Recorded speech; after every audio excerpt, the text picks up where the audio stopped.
ನಾವು ಸೋಷಿಯಲ್ ಮೀಡಿಯಾದಲ್ಲಿ ಎಷ್ಟೊಂದು ಕಾಂಟೆಂಟ್ಸ್ ನ ಕನ್ಸ್ಯೂಮ್ ಮಾಡ್ತೀವಿ, ಬಟ್ ಎಲ್ಲಾ ಕಾಂಟೆಂಟ್ಸಿಗೂ ನಾವು ಅಫೆಂಡ್ ಆಗಲ್ಲ, ಎಲ್ಲಾ ಕಾಂಟೆಂಟ್ಸಿಗೂ ನಾವು ರಿಯಾಕ್ಟ್ ಮಾಡಲ್ಲ. ಯಾಕೆ?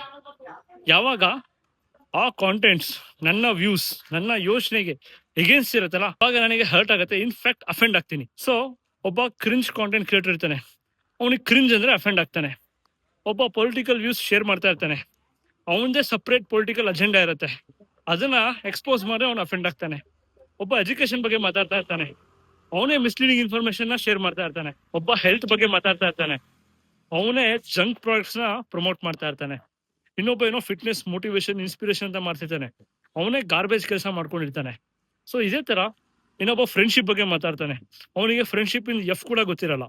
ಸೊ ಇದೇ ತರ ಎಲ್ಲಾ ಡೊಮೈನ್ ತಗೊಳ್ಳಿ, ಎಜುಕೇಶನ್ ಆಯ್ತು, ಫಿಟ್ನೆಸ್ ಆಯ್ತು, ಹೆಲ್ತ್ ಆಯ್ತು, ಬಿಸ್ನೆಸ್ ಆಯ್ತು, career. So moral of the story, ಯಾವ್ಯಾವ ಕಾಂಟೆಂಟ್ಸ್ ನಮ್ಮ ವ್ಯೂಸ್, ನಮ್ಮ ಅಜೆಂಡಾ ಎಗೇನ್ಸ್ಟ್ ಇದೆ, ಅವಾಗ ನಾವು ಅಫೆಂಡ್ ಆಗ್ತೀವಿ.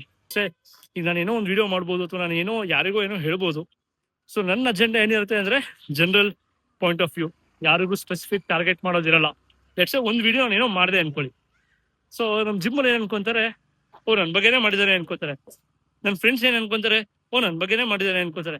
ನಮ್ಮ ಫ್ಯಾಮಿಲಿ ಮೆಂಬರ್ಸ್ ಕೂಡ ನನ್ನ ಬಗ್ಗೆನೇ ಮಾಡಿದ್ದಾನೆ ಅನ್ಕೋತಾರೆ. ನಮ್ಮ ಕಲೀಗ್ಸ್ ಕೂಡ ಓ ನನ್ನ ಬಗ್ಗೆನೇ ಹೇಳಿದಾನೆ ಅನ್ಕೋತಾರೆ. ಯಾಕೆ?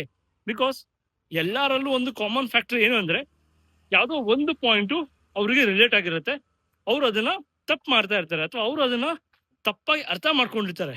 ಅದನ್ನ ಸರಿ ಮಾಡ್ಕೊಂಡ್ಬಿಟ್ರೆ ಮುಗೀತು. ಈಗ ನಾನು ಎಷ್ಟೊಂದು ವಿಡಿಯೋ ಕನ್ಸ್ಯೂಮ್ ಮಾಡ್ತೀನಿ, ಬಟ್ ನಾನು ಎಲ್ಲದಕ್ಕೂ ತಲೆ ಕೆಡ್ಸ್ಕೊಳ್ಳ. ಯಾಕೆ ಅಂದ್ರೆ ನಾನು ಆ ಕೆಲಸ ಮಾಡ್ತಾನೆ ಇರಲ್ಲ. ಇನ್ನೊಬ್ಬ ಯಾರೋ ಬ್ರೇಕ್ ಡೌನ್ ವಿಡಿಯೋ ಅಂತ ಮಾಡಿದಾಗ, ಅಥವಾ ಕರೆಕ್ಟ್ ಅನಾಲಿಸಿಸ್ ನ ಶೇರ್ ಮಾಡಿದಾಗ, with logics, with points, with proofs, ಅವಾಗ ಅಫೆಂಡ್ ಆಗ್ತಾರೆ. ಬಟ್ ಫ್ಯಾಕ್ಟ್ ಏನ್ ಗೊತ್ತಾ, ಯಾವಾಗ ನಾವು ನ್ಯೂಟ್ರಲ್ ಮೈಂಡ್ ಸೆಟ್ ಅಲ್ಲಿ, ಯಾವಾಗ ನಾವು ಕಾಮನ್ ಸೆನ್ಸ್ ಇಟ್ಕೊಂಡು ಯೋಚನೆ ಮಾಡ್ತೀವಲ್ಲ, ಅವಾಗ ಅಫೆಂಡೇ ಆಗಲ್ಲ. ಈಗ ನಾನೇ ನೋಡಿ, ಎಷ್ಟೊಂದು ಕಾಂಟ್ಯಾಕ್ಟ್ಸ್ ನಾನು ನೋಡ್ತೀನಿ, ಎಷ್ಟೊಂದು ಜನ ಕೆಟ್ಟದಾಗಿ ಬೈದಿರ್ತಾರೆ, ಕೆಟ್ಟದಾಗ ಉಗ್ದಿರ್ತಾರೆ. ಜಿಮ್ ರಿಲೇಟೆಡ್ ಆಗಿರ್ಬೋದು, ಅಥವಾ ಫಿಟ್ನೆಸ್ ರಿಲೇಟೆಡ್ ಆಗಿರ್ಬೋದು, ಅಥವಾ ನ್ಯೂಟ್ರಿಷನ್, ಎಕ್ಸರ್ಸೈಸ್ ರಿಲೇಟೆಡ್, ಯಾವುದಕ್ಕೂ ಅಫೆಂಡ್ ಆಗಲ್ಲ. ಯಾಕೆ? ಬಿಕಾಸ್ ನಾನು ಯಾವುದೇ ತರ ಅದ್ರ ಅಗೇನ್ಸ್ಟ್ ಕೆಲಸ ಮಾಡಿರಲ್ಲ. ಪ್ಲಸ್ ಇನ್ಫ್ಯಾಕ್ಟ್ ನನಗೆ ಅದು ಗೊತ್ತಿಲ್ಲ ಅನ್ಕೊಳ್ಳಿ, ನಾನು ಅದನ್ನ ಅಕ್ಸೆಪ್ಟ್ ಮಾಡ್ಕೋತೀನಿ. ವೆದರ್ ಅವನಿಗೆ 10 ವರ್ಷನೇ ಇರ್ಬೋದು, 50 ವರ್ಷನೇ ಇರ್ಬೋದು, ನಾನು ಎಲ್ಲರಿಂದನೂ ಕಲಿತೀನಿ.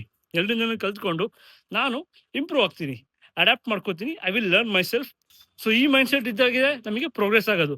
ಈ ಮೈಂಡ್ ಸೆಟ್ ಇರಲ್ವಲ್ಲ, ಅವಾಗ ನಾವು ಸಿಕ್ಕಿದ ಕಾಂಟೆಂಟ್ಸಿಗೆಲ್ಲ ರಿಯಾಕ್ಟ್ ಮಾಡ್ಕೊಂಡು, ಅಫೆಂಡ್ ಮಾಡ್ಕೊಂಡು, ವೆದರ್ ಇಟ್ ಈಸ್ ಎನಿಥಿಂಗ್, ಆಯ್ತಾ, ಸುಮ್ಮನೆ ನಮ್ಮ ಟೈಮ್ ವೇಸ್ಟು, ನಮ್ಮ ಮೈಂಡ್ ಸೆಟ್ನ ಹಾಳು ಮಾಡ್ಕೋತೀವಿ. ಸೋಷಿಯಲ್ ಮೀಡಿಯಾನ ಇದೇ ರೀತಿ ತಗೋಬೇಕು ನೀವು. ಸೋಷಿಯಲ್ ಮೀಡಿಯಾನ ನೀವು ತುಂಬಾ ಪರ್ಸನಲ್ ಆಗಿ ತಗೊಂಡು ನೀವು ತುಂಬಾ ಏನೋ ಯೋಚನೆ ಮಾಡಿದ್ರೆ ಏನೂ ಸಿಗಲ್ಲ ನಿಮಗೆ. ಅಲ್ಲಿ ಕಾಮನ್ ಸೆನ್ಸ್ ಯೂಸ್ ಮಾಡಬೇಕು. ಲಾಜಿಕ್ಸ್ ನೋಡಿ, ಅಥವಾ ಫ್ಯಾಕ್ಟ್ಸ್ ನೋಡಿ.